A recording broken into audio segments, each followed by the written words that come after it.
السلام عليكم. اخيرا المنتخب الوطني كيفوز على منتخب البرازيل، وهذا الشيء الصراحه اللي كنا نتمناو.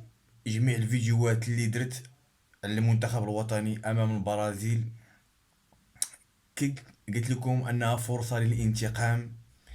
عندنا منتخب قوي، عندنا نواة المنتخب قويه، عندنا لاعبين كبار. دابا ولات شخصيه قويه للمنتخب. اي فريق بينافس المنتخب تضرب ليه ألف حساب. وانتم شفتوا اليوم الوجه اللي ضرب عليه المنتخب متزن. اللعابة عارفين اش يديروا، من بونو النصيري، جميع الخطوط مترابطة. الفيديو تاع البارح قلت لكم الفورماسيون اللي غادي تقهر المنتخب البرازيل. 98% هي اللي دخل بها الركراكي. كان الاختلاف ما بين يحيى عطية الله وبلال خنوس. غادي نبدا ببلال خنوس.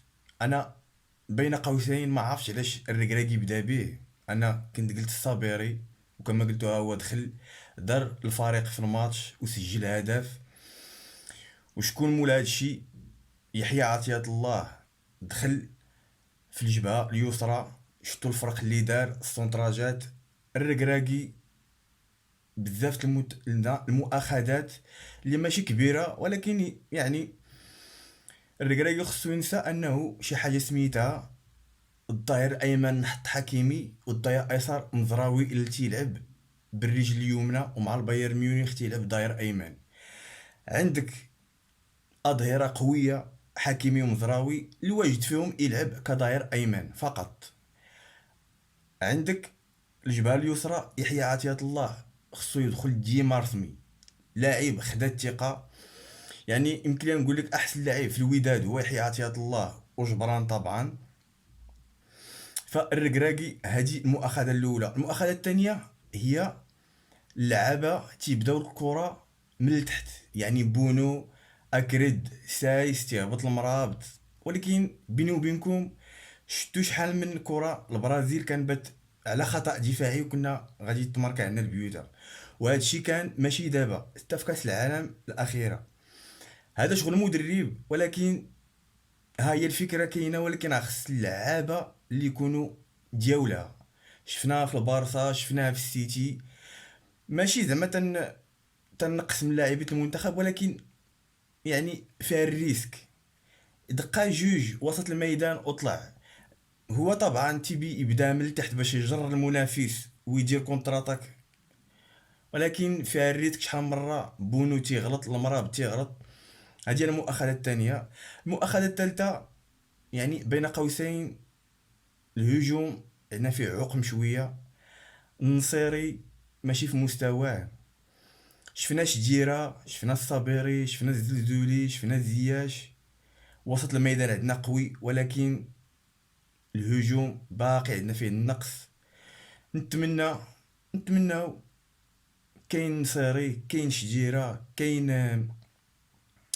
ابراهيم صلاح، نتمناو يعطيو الاضافة.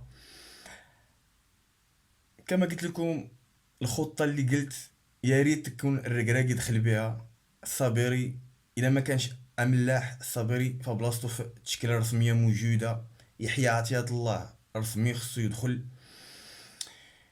المنتخب، ولات عنده شخصيه كبيره.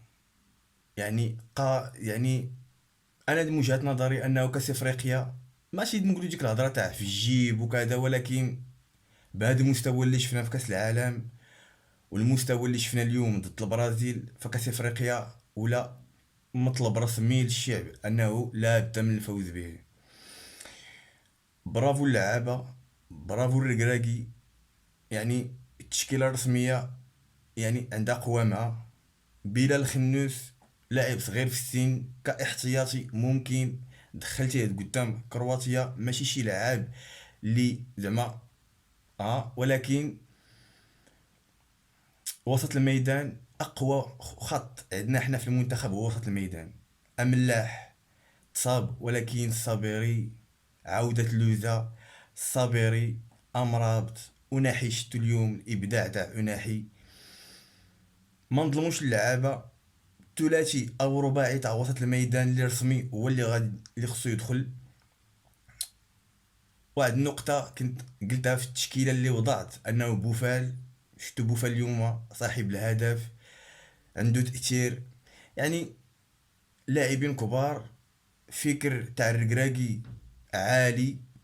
ان شاء الله من هنا لقدام نشوفوا ماتشات كبيرة للمنتخب.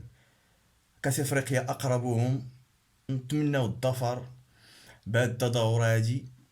الماتش الجاي ضد البيرو غادي نقولوا شنو هي الخطة الامثل اللي يدخل بها الركراكي، وان شاء الله بيكون خير، ومبروك للمنتخب وللشعب وللانتقام من البرازيل.